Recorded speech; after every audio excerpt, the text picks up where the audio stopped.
உற்சாகமான வணக்கங்கள் அன்பு நண்பர்களே. நீங்க புதுசா ஒரு விஷயத்த பண்ணலான்னு சொல்லி அதுக்கு முன்னாடி நம்ம டைம் சரியா இருக்கா, அதை ஜாதகத்தை வச்சு நம்ம பார்த்துக்குவோம் அப்படின்னு சொல்லி ஒரு ஜாதகரை போய் பார்க்குறீங்க. அவரு இருக்கிறது என்னவோ அதை அப்படியே சொல்லிடுறாரு. இப்போதைக்கு நீங்க எந்த ஒரு தொழிலை ஆரம்பிக்க கூடாது, எப்படி ஆரம்பிச்சீங்கனாலும் அது நஷ்டத்துல தான் முடியும், இப்போதைக்கு வேண்டாம், இது சரியான டைம் இல்லை அப்படிங்கிறார். கட்டம் சரியில்லை, இல்லது 7.5 சனி, இந்த மாதிரி விஷயங்கள்லாம் சொல்றாரு. நீங்க கேட்டுடுறீங்க. இப்போ உங்க மனசு என்ன சொல்லுதுன்னா, இதுக்காக இந்த விஷயத்தை ஆரம்பிக்கிறதுக்காக நிறைய முயற்சிகள் எடுத்து அதையெல்லாம் தயார் பண்ணி இது பண்ணியாகணும் அப்படிங்கிற ஒரு உத்வேகத்தோட இருந்த நீங்க இப்ப இதை கேட்டதுக்கு அப்புறம் வேண்டாம் அப்படிங்கிற நிலைமைக்கு தள்ளப்படுறீங்க. இப்போ இந்த ஜாதகங்கிற விஷயம், இந்த 7.5 சனி, கட்டம் சரியில்லை அப்படிங்கிற விஷயம் எல்லாம் கண்டிப்பா உண்மையாக கூட இருக்கலாம். ஆனா அதுதான் வாழ்க்கை அப்படிங்கிறது இல்லைங்க.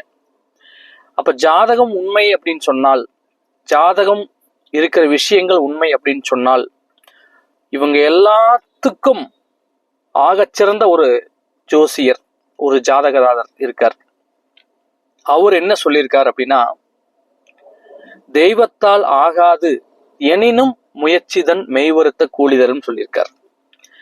நடக்காதுன்னு சொல்ல, எப்படி உங்களுடைய ஜாதக கிரக நிலைகள் மோசமா இருந்தால் கூட உங்களுக்குன்னு அதுக்குன்னு நீங்க கொடுக்குற முயற்சி இறைவனாலேயே முடியவில்லை என்றாலும் அந்த முயற்சிக்கான பலன் உங்களை வந்தே தீருங்கிறார். அவர் சொன்னது அக்காலத்துக்கும் இக்காலத்துக்கும் எக்காலத்துக்கும் பொருந்தது. அப்ப தலை சிறந்த ஜாதகரை என்ன சொல்றாருன்னா, இங்க கட்டம் சரியில்லை, கிரகநிலைகள் சரியில்லை, அது சரியில்லை, இது சரியில்லை அப்படிங்கிறதெல்லாம் ஒரு பக்கம் இருக்கட்டும், பட் நீங்க உண்மையா அதை பண்ணணும்னு இறங்கி முயற்சி பண்ணி அதுக்கான உழைப்பை போட்டீங்கன்னா அந்த உழைப்புக்கான பலன் வந்தே தீருங்கிறார். கொஞ்சம் காலதாமதம் ஆகலாம், ஆனா நிச்சயமாக சத்தியமாக உங்களை வந்தடையும்ன்றார்.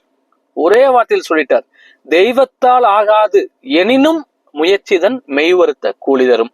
நண்பர்களே, சூழ்நிலைகள் எப்படி வேணாலும் இருக்கலாம், கட்டங்கள் கிரக நிலைகள் எப்படி வேணாலும் இருக்கலாம், உங்க உழைப்பு உண்மையா இருந்தால், உங்க முயற்சி உண்மையா இருந்தால், அதற்காக அதை நோக்கி நீங்க தொடர்ந்து பயணிச்சுட்டே இருந்தால் கண்டிப்பாக நீங்கள் உங்கள் இலக்கை அடைவீர்கள். எதையுமே தள்ளி போடாதீங்க, ஆரம்பிங்க. வாழ்த்துக்கள்.